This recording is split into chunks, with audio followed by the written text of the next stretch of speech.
What is up, guys, and welcome back to Bob's Watches. My name is Brittany, aka Watch Gringa, and every once in a while, Bob's has a massive lapse in judgment and lets me make a video, an internet video that they put on their YouTube page.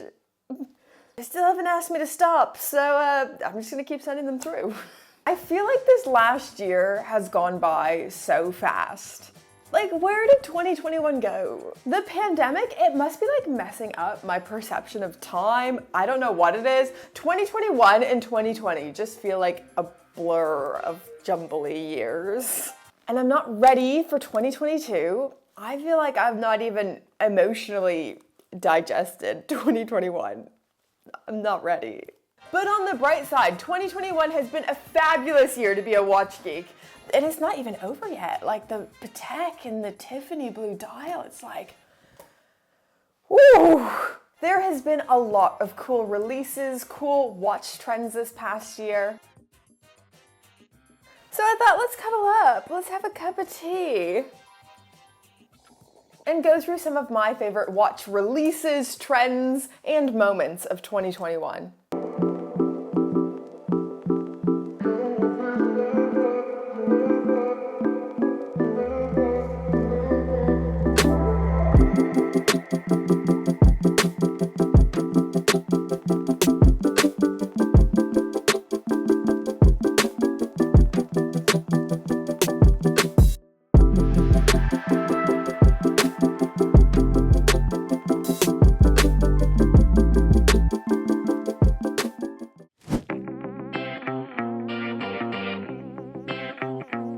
Right, so it's no secret that I'm a bit of a Tudor fangirl. But I wouldn't be such a fangirl if they didn't keep releasing banger after banger after banger. Tudor has done a fantastic job capitalizing on watch geek favorites like the Black Bay 58, celebrating their heritage with Marine Nationale with their latest release, the FXD, and updating the Black Bay Chrono. I'd go as far as to say that Tudor isn't like just an alternative to Rolex. It is a direct competitor. It is its own thing, its own, I don't know. I would buy Tudor for very different reasons than I would buy a Rolex. I guess it's not an amazing competitor because it's still owned by the Hans Wilsdorf Foundation. But I have genuinely loved every single release from Tudor this year, with my favorites being the precious metal Black Bay 58s, so the silver 925 and the 18K yellow gold, unveiled at Watches and Wonders 2021, and from the moment I saw these, I loved them. In fact, these were among some of the standout watch offerings for me. Just so experimental and different, and really stepping out from behind the shadows of Big Brother Rolex. The only complaint I have about the precious metal Black Bay 58s is the display case back. I'm so sorry if you like it. I mean, they're not adorned with the prettiest of movements, so I did find it to be a bit of an odd choice. And 2021 saw the Black Bay Chrono get a little facelift as well. So the new colors, there's a black dial with white subdials, and the white panda dial variant. The new Black Bay Chronos are slightly thinner than the previous version, from 15 millimeters thick to 14.4 mil thick. And I have said it once and I will say it again, it is a true tool watch. For me, 2021, Tudor reigned supreme. That could be controversial to say, but I said it and I make no apologies. In fact, I'm wearing my Black Bay 58 today. Oh, so good.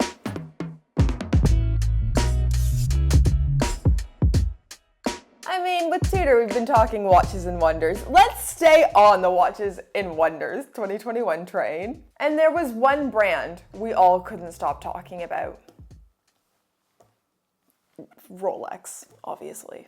Most notably, the changes made to the Explorer range. Now, the changes were actually quite minor, especially when compared to what other brands served us.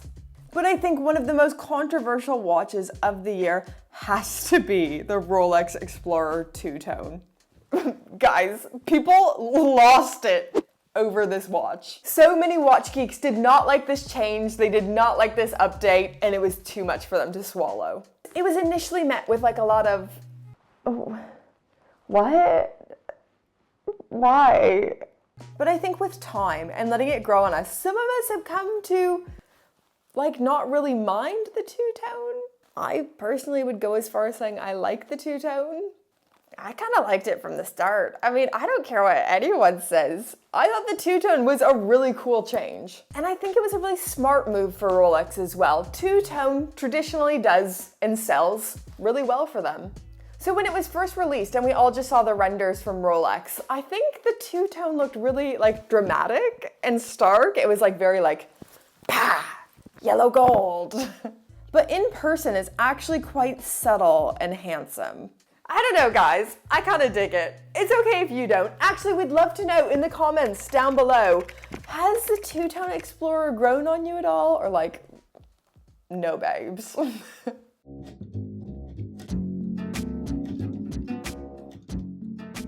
2020, 2021, they've been hard years, you know? Times have been tough. There's been so much instability, people losing their jobs, people's mental health like not being in a great place. I know my mental health has definitely suffered over the past couple of years, and it feels like my life has just kind of been flipped on its head. And it's in times like these, in moments like these, I find myself clinging to sentimental things again. From wearing my Casios a bit more to watching some of my favorite childhood movies on Disney+, I just need comfort. Now, watch brands giving us nostalgic reissues and vintage-inspired pieces isn't anything new, but I think it's especially appreciated during these really hard times. And a brand I feel like we aren't talking about enough is Breitling. Notably their 2021 releases of the premier chronographs. Is it a dress watch? Is it a sports watch? And the answer is yes. It's kind of both. I would maybe call it a dressy sports watch. And the Breitling B15 Duo Graph is my favorite of the lot. A reasonably priced split chrono, and it is absolutely beautiful.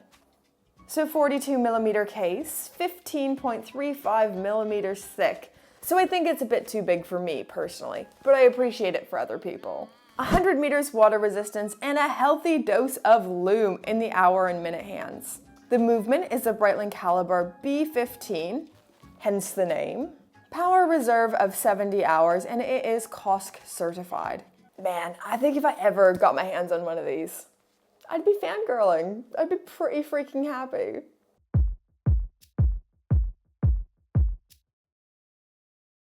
This is the one we all knew was coming, didn't we?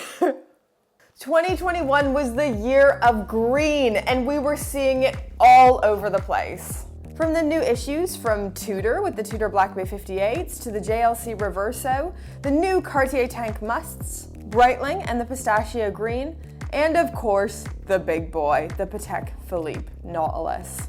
Oh, and there was a Rolex, that one with like the palm fronds, you know.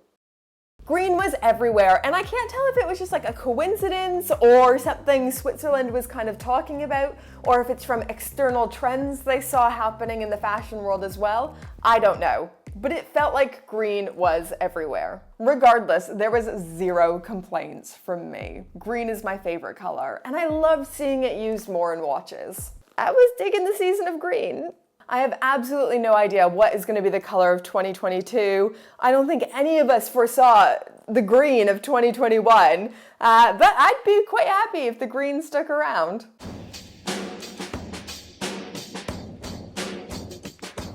I mean, nothing has changed. No one is surprised. Rolex remains super hard to get your hands on at retail price. And for me, this is something that was kind of a bit discouraging. But not all hope is lost. Bob's will sort you out. And this is one of the reasons I was so excited to partner with Bob's and start doing videos for them, because they have an amazing selection of Rolex. And I can't see this changing in the new year. I think Rolex will remain really hard to get your hands on. And of course, this is one of the reasons why Rolexes are great investment watches, because they aren't easy to get. And when you own one, you know you own something really special. I don't know if I'm happy with that being number one. I feel like we could do something better. Okay, let's add in a prediction for 2022. I think next year we're gonna see more like marketed gender neutral watches. And I think watch sizes in general will just move to be a bit smaller. I don't know. I could be totally wrong on this. This is just my feeling. For a few years now, we've been seeing watches move to being bigger and bigger and bigger.